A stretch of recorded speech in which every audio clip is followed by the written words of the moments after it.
ये लोग कहते थे राम मंदिर के पर अगर फैसला हुआ खून की नदियां बहेंगी। मैं कहता था देखो भाई, कुछ एक मच्छर भी नहीं मरने वाला है, कुछ नहीं होगा। न्यायालय मेरिट के आधार पर फैसला करे, फैसले को लागू हम करेंगे। और किसी के माई के लाल पे हिम्मत है उत्तर प्रदेश में उपद्रव करके दिखा दे।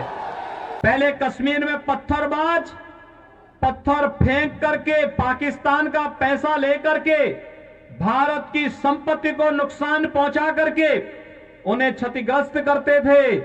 और कांग्रेस और केजरीवाल जैसे लोग उन पत्थरबाजों का समर्थन करते थे।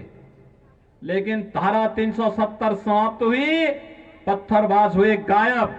और पाकिस्तान परस्त आतंकवादी जो पहले भारत के अंदर आकर के जगह जगह विस्फोट करते थे, उन सबको यमलोकपुरी की यात्रा पर भेजना शुरू कर दिया हमारे सुरक्षा बलों के जवानों ने। उनके लिए कहा गया कि भाई भारत की धरती तुम्हारे लिए नहीं है, तुम्हारे लिए तो अब बोली नहीं, हमारे सुरक्षा बलों के जवानों की गोली है और ये गोली खाओ, अपनी यात्रा पर जाओ।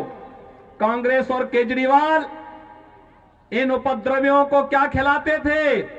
बिरयानी। और हम क्या खिला रहे हैं? गोली। भाइयों बहनों, यही अंतर है।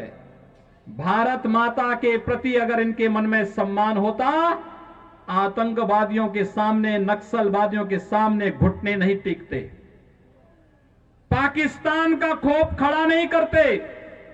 याद करिए, मुंबई पे आतंकी विस्फोट, आतंकी हमला हुआ था और तब कांग्रेस नेतृत्व की सरकार थी और तब केजरीवाल भी कोई एक एनजीओ चला करके यहां पर जनता को बेवकूफ बनाने का कार्य तब भी करता था। भाइयों बहनों, जब देश की जनभावना थी कि पाकिस्तान पर हमला होना चाहिए, तब कांग्रेस नेतृत्व की सरकार क्या कहती थी कि पाकिस्तान में एटम बम है, कहीं ऐसा ना हो कि भारत पे फेंक दे। लेकिन इस बार आपने देखा होगा, फरवरी माह में जब पुलवामा में हमला होता है तो मोदी जी ने अगले दिन ही कहा, उन्होंने कहा था, भाइयों बहनों, यही फरवरी का महीना था और तब 1 वर्ष पहले प्रधानमंत्री मोदी जी ने कहा था कि यह देश की सेना तय करेगी, मूर्ति भी तय करेगी, स्थान भी तय करेगी और पाकिस्तान ने जो किया है उसको उसकी सजा अवश्य दी जाएगी। और पाकिस्तान के अंदर एयर स्ट्राइक होता है। इमरान खान दुनिया के अंदर आपने देखा होगा, जान की भीख मांगते हुए घूमता हुआ फिर रहा था और उस समय इमरान खान ने कह रहा था कि भारत हमला कर देगा। तस्वीर बदल गई। पहले भारत के अंदर की सरकार कहती थी कि पाकिस्तान एटम बम फेंक देगा, आज पाकिस्तान भयभीत होकर के कहता है कि भारत के अंदर मोदी जी के नेतृत्व की सरकार कहीं पाकिस्तान पे हमला करके पाकिस्तान का अस्तित्व ही समाप्त न कर दे। भारत के दुश्मन, पाकिस्तान की भाषा बोलने वाले लोग आज जगह जगह धरना प्रदर्शन करके भारत की व्यवस्था को जैसे अव्यवस्था पैदा करने का कार्य कर रहे हैं। भाइयों बहनों, ये जो धरने नागरिकता कानून के विरोध में जगह जगह किए जा रहे हैं और पाकिस्तान के एक मंत्री के द्वारा केजरीवाल के समर्थन में बयान जारी करना, ये सब कड़ी एक दूसरे के साथ जोड़ता हुआ दिखाई देता है। और यही अपील करने के लिए आज हम सब आपके बीच आए हैं। आपने देखा होगा, कश्मीर में धारा 370 समाप्त हुई, 3 तलाक की कुप्रथा सदैव के लिए समाप्त हो गई। महिला सशक्तिकरण का नारा आज केवल नारा नहीं, ये हकीकत बन चुका है। और महिला सशक्तिकरण के माध्यम से 3 तलाक की कुप्रथा को सदैव समाप्त करने के लिए प्रधानमंत्री मोदी जी का, गृह मंत्री अमित शाह जी का अभिनंदन होना चाहिए। और इस अभिनंदन के लिए आज मैं आपके पास आया हूं कि भाइयों बहनों, यही राष्ट्रीय आकांक्षाएं हैं कि देश में आतंकवाद की प्रतीक, अलगाववाद की प्रतीक, भेदभाव के प्रतीक, इस प्रकार के जितने भी कानून हैं जो भारत में अलगाववाद को पैदा करते हो, विभेद को पैदा करते हो, इन सबको समाप्त करने के लिए जो कदम उठाए जा रहे हैं, उन कदमों की अगली श्रृंखला में ये नागरिकता कानून भी है। हम सब जानते हैं ये तो पाकिस्तान, अफगानिस्तान और बांग्लादेश के हिंदू, सिख, बौद्ध, जैन, पारसी, ईसाई जो वहां पे पीड़ित हैं, प्रताड़ित हैं, उनको नागरिकता देने का कानून है। ये नागरिकता लेने का कानून नहीं। लेकिन इस सब के बावजूद आप देख रहे होंगे धरना देकर के कैसे भ्रम की स्थिति पैदा करने का प्रयास हो रहा है। ये जानबूझ करके शरारतन देश के माहौल को खराब करने की साजिश का हिस्सा है। जो लोग एक भारत श्रेष्ठ भारत की मोदी जी के इस अभियान का विरोध कर रहे हैं, वही लोग जगह जगह धरना प्रदर्शन करके भारत के खिलाफ वातावरण बनाने का कार्य कर रहे हैं। देश के अंदर अनावश्यक रूप से जनता को गुमराह करने का कार्य कर रहे हैं। और वही लोग हैं जिनके समर्थन में आज पाकिस्तान के मंत्री और पाकिस्तान की सरकार बयान जारी करके अपील कर रही है कि दिल्ली के अंदर मोदी के नेतृत्व में सरकार नहीं आनी चाहिए। उन्हें भय है कि मोदी जी के नेतृत्व की सरकार भारत को दुनिया की महाशक्ति बनाएगी, और भारत को दुनिया की महाशक्ति बनने का मतलब पाकिस्तान का इतिहास से नाम समाप्त होना। ये वही लोग हैं, याद करिए, कांग्रेस नेतृत्व का कांग्रेस का एक नेता, कांग्रेस पार्टी के एक नेता के द्वारा सुप्रीम कोर्ट में कहा जाना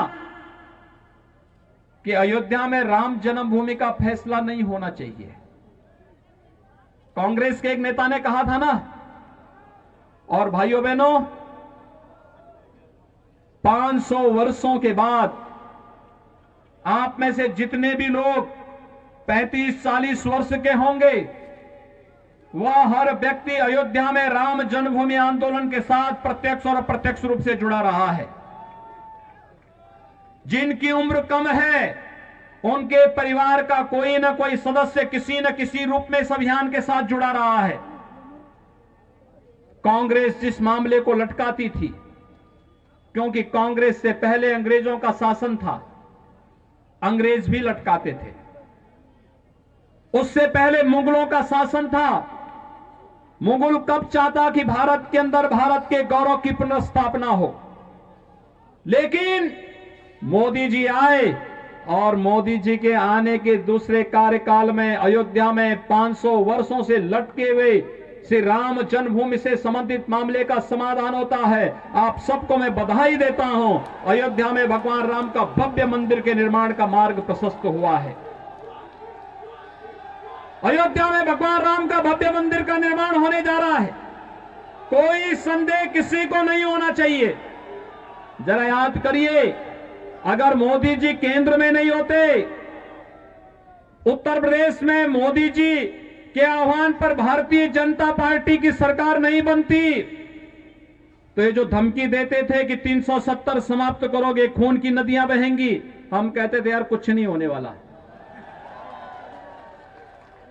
ये लोग कहते थे राम मंदिर के मुद्दे पर अगर फैसला हुआ खून की नदियां बहेंगी। मैं कहता था देखो भाई, कुछ एक मच्छर भी नहीं मरने वाला है, कुछ नहीं होगा।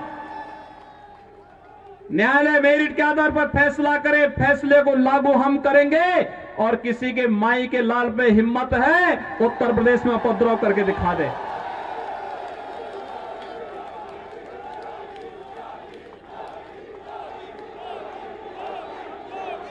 भाइयों बहनों, उत्तर प्रदेश,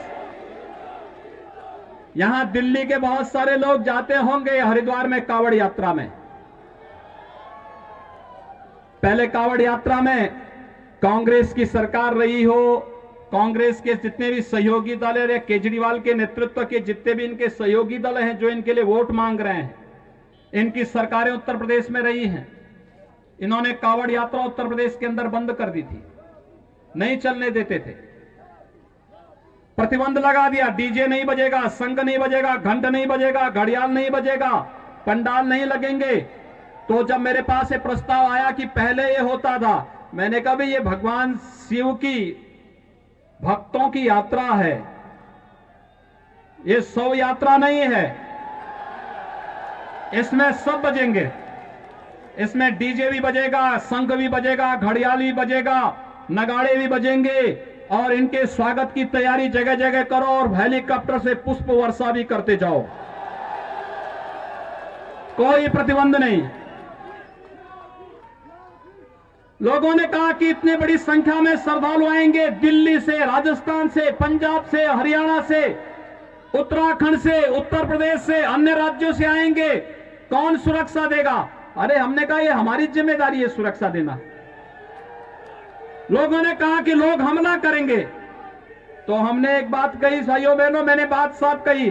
मैंने कहा देखो भाई, भगवान शिव की भक्तों की यात्रा है, कोई व्यवधान डालना चाहता है तो उसको तय करना है।